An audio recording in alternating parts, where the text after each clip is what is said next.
Alright, today's video is called Nothing But Evil because I believe that what you're going to be seeing today is straight up evil, satanic, disgusting behavior. I was going to say something else. I'm trying to cut down on my cursing. So, this is from March 2020. I just discovered it today, and despite me working on other projects right now for you guys, this is what I'm putting out as quick as possible to expose it because it needs to be shown to the world. All right. So in case you didn't know what this was, and you didn't see this either, I'm going to read it to you. Abortion will now be available on demand for any reason up to birth. Sex-selective abortion will be legalized. The current 20-week limit for disability-selective abortion will be scrapped, and abortion will be available up to birth for disabilities, including cleft lip, clubfoot, and Down syndrome. There will be no requirement that a doctor must be involved with providing an abortion.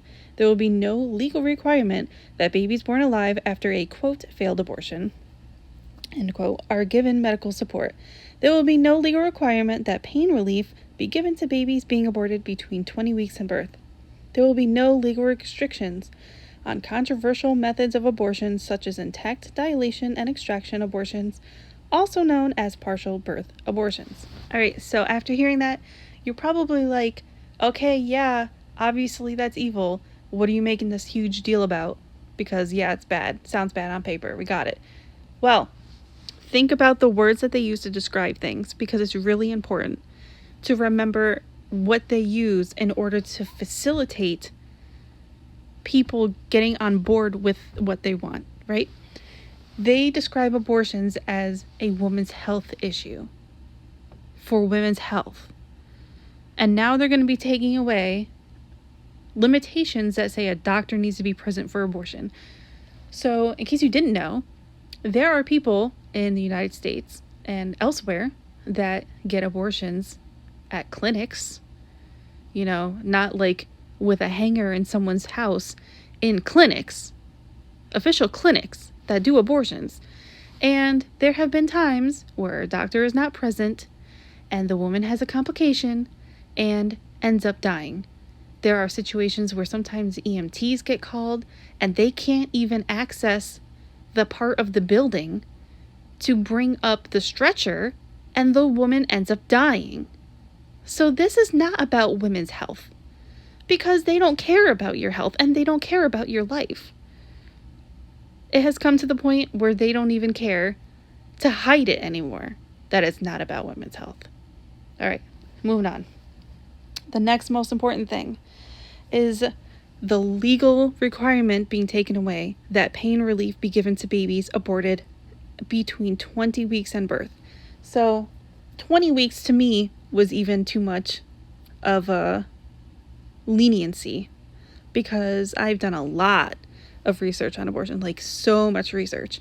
Did you know that even as early as 4 weeks, if a needle enters the womb, the baby can sense it and move away? Did you know that at 4 weeks? Do you know how small it is at 4 weeks? Do you know how like barely formed it is as far as like its limbs and everything? 4 weeks, and it can already sense a needle coming in to the womb and move away from it. Isn't that amazing? So if you think about it, when you're growing inside of the womb, right, you're basically the most exposed nerves that you'll ever be in your life, because you don't have everything protecting the nerves yet. That's like the first thing that grows is your nerves and your brain and your heart, right? And you don't have all those protective layers. So as of 4 weeks documented, you can feel, the baby can feel, right? So 20 weeks, that's about the time that a baby can be born and potentially live outside the womb and survive. So they're saying, well, we used to have it at 20 weeks where you have to give some kind of pain medication, but we're going to take that away because we don't care. Now, think about why they would take that away. Why do you think? Well, could it be that giving pain medication to a baby, or even to the mother, like even when if they have to give anesthesia of some kind to the mother to do the abortion procedure, that can slow the baby's heart rate down. Why would that need to be important? Well, if you're going to take the baby and use its organs for something, baby needs to be alive for organ donation for many of the organs. So if you don't want to have to risk the baby's heart rate being down because you want their heart or other organs, then you don't want them to have pain medication, right? So think about that. That's the real reason.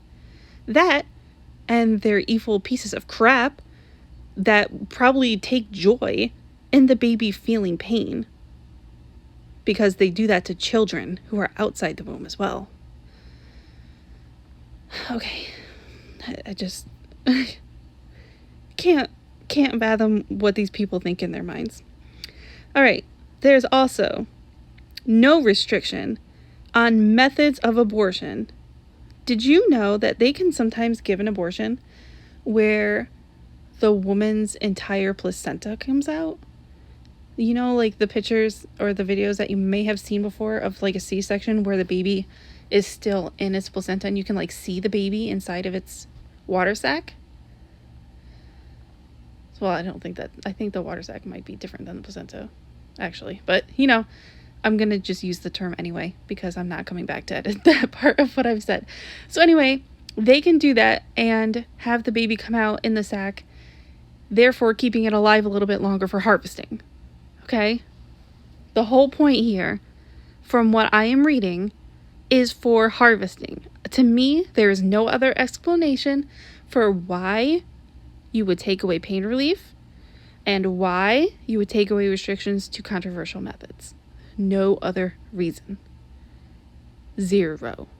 And if you didn't know what happens during partial birth abortion, they take the baby almost all the way out, leaving just the head in, and then break the neck. But that doesn't mean they can't do other things while they're waiting to break the neck, right? Okay, then let's also remember that they're letting you decide up until birth if you want to have an abortion. So that could mean that you are actually giving birth and you decide while the baby has one more push left to get out or something, never mind, I don't want this baby anymore. And they can be like, oh, okay. And then the baby comes out and they don't give it medical assistance because you decided at the last frickin' second, never mind, I want an abortion. Then they take the baby, and I'm pretty sure you can see what they're going to do with it. Also, let's remember that at a certain point in labor and in growth of the baby, you have to deliver it. There is no partial birth abortion kind of scenario where they take it out head last. At a certain point, it comes out like a regular baby has to come out, whether they have to knock you out for it or not. Again, why would they have this down? You have to see where this is going. Okay. Lastly, we're just going to talk about the restrictions that they had previously for sex-selective abortions and everything else. Let's not forget that there are plenty of documents out there that show that women predominantly abort male babies. So take that as you will. Feminism, I guess, is at work here. So, yeah. Moving on. Let's see what else they have to say. All right, so as far as public opinion goes, it was wildly unpopular. Only 2% of women supported the up until birth thing.